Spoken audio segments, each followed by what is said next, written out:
قصدك اللي كان بينا، اللي مش عايزة تقتنع ان مبقاش في حاجة بينا خلاص. عشان في مفيش، ولو كان في خلص خلاص.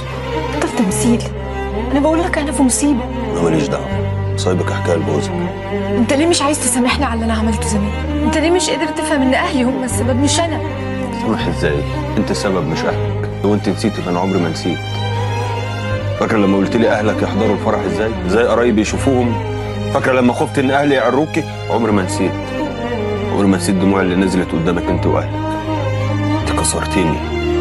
يومها اقسمت بالله مش اثبت لك انت واهلك بس، لا، اثبت للعالم كله مين هو ناصر الدسوقي. ناصر، انت لسه بتحبني ولا لا؟